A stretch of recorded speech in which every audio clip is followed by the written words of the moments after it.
When you look at an FPSO, a floating production, storage, and offloading vessel, it is incredibly easy to just get completely lost in the sheer scale of it all. The massive steel structures, the complex machinery. But the truth, an FPSO is only as safe as its crew. Welcome to this explainer on Module 4 of our FPSO series. Today we're diving right into the human element. We're unpacking the complex hierarchy and the absolute rigorous training required to run these floating megastructures. We'll look at exactly who is in charge, what their day-to-day responsibilities are, and the intense safety certificates everyone literally has to hold before they're even allowed to set foot offshore. So the engineering behind these vessels is absolutely incredible, right? But you really have to ask yourself, who actually commands a massive offshore installation like this? Think about it. You've got hundreds of thousands of barrels of highly flammable crude oil, extremely high-pressure gas systems, and the harsh, unforgiving environment of the open ocean all colliding in one single place. Who holds the ultimate responsibility when things get rough? You might assume it's some corporate executive sitting in a comfortable office on land, but the reality is much more immediate. It's totally localized. And this quote right here brilliantly captures the core philosophy of offshore operations. An FPSO is only as safe as its crew.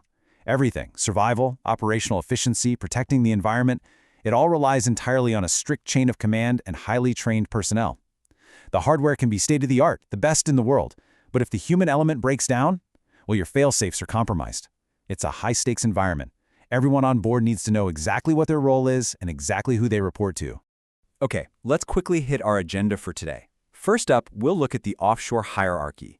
Then, we'll move into production and processing roles. Third, marine and helideck operations. And finally, we'll wrap up with mandatory safety training. Let's get into it. Section 1. The offshore hierarchy, the ultimate authority. Let's start right at the top of the food chain, the Offshore Installation Manager, or OIM. This person is the absolute boss. They hold supreme command on the FPSO.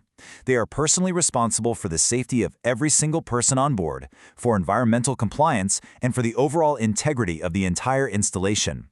Now, what's absolutely crucial to understand here is that in an emergency, the OIM's authority overrides everyone else. No exceptions. That includes client representatives, company executives, or even government officials who happen to be visiting. The buck stops with the OIM, period. Just to give you a familiar touch point for how much power we're talking about, maritime law actually recognizes the OIM's supreme authority as directly comparable to that of a traditional ship's master or captain.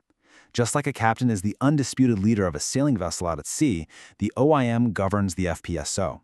They make the final critical calls on safety, evacuation protocols, and operational halts. It's a role that demands immense experience, a completely cool head under extreme pressure, and a really deep understanding of both marine operations and production engineering. Moving on to Section 2, Production and Processing Roles, the factory half. If we split the FPSO into its two operational halves, starting with the factory side, we get a really clear picture of the division of labor. The Production Superintendent is basically your factory manager. They manage all the process plant operations. We're talking the separators, the compressors, produced water treatment, instrumentation and control systems, and they lead the entire operations team. But below them, and arguably holding the single most operationally critical role during normal daily production, is the control room operator, the CRO.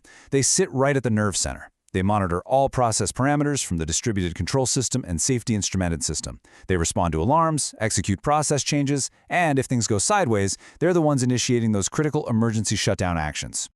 Section 3, Marine and Helideck Operations, the ship half.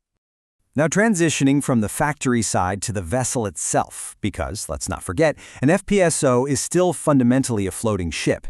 And that brings us to the Marine Superintendent. While the Production Super is laser-focused on the oil and gas, the Marine Super manages the physical ship. Their primary concern is the physical safety of the vessel, basically keeping the massive thing safely afloat. They manage hull stability, ballast operations, mooring integrity, cargo operations, and all the marine machinery. They are constantly monitoring the ship's trim, its list, and the structural loading. They have to make sure the colossal weight of all that crude oil doesn't literally break the hull. And then we have the helideck. Helicopters are the absolute lifeline of any FSBO, right? They transport crews back and forth over open water. The Helideck Landing Officer, or HLO, oversees this entire domain. This is a highly visible, incredibly demanding role. The HLO manages all helicopter operations, fuel loads, passenger manifests, weight and balance calculations, directing the aircraft on its final approach, and, crucially, managing all crash fire rescue equipment. Because of the extreme risks of landing a chopper on a moving deck, the HLO has to hold a current CAA-approved certification. That's the Civil Aviation Authority, complete with mandatory annual refreshers. No shortcuts here. Which brings us to Section 4, Mandatory Safety Training, the Universal Baseline. Okay, so we've covered the top specialists, right? But before anyone, and I mean anyone, even steps foot offshore, they have to go through some really intense OPITO standard safety training. You have to ask yourself, could you survive it? Because everyone traveling offshore must pass BOSIET. That stands for Basic Offshore Safety Induction and Emergency Training. This is the absolute universal baseline for offshore survival. Without a valid BOSIET certificate in your hand, you simply do not get on that helicopter. And this training is no joke. It builds in intensity across 4 highly visceral steps. First, and definitely the most notorious, is the helicopter underwater escape training. You are strapped into a simulated helicopter dunker, submerged into a pool, flipped completely upside down, and you have to escape through a window. It's intense. Second, you go through basic firefighting. Third is sea survival techniques, learning how to survive in a life raft on the open ocean. And fourth is practical first aid. It's completely designed to physically and mentally prepare you for absolute worst-case scenarios. So, I want you to focus on this number right here, 4. Your BOSIET certificate is only valid for exactly 4 years. That's it. After 4 years, you must complete the FOET, Further Offshore Emergency Training, to renew your certification. The industry just does not allow your survival skills to get rusty. If your certificate expires while you happen to be on shore, you are grounded. You cannot go back to work until you are officially retrained. And it doesn't even stop at that basic survival baseline. Depending on what your specific job is, specialized safety layers are added right on top. So gas testers, for example, have to demonstrate specific competency with multi-gas monitors and explosimeters.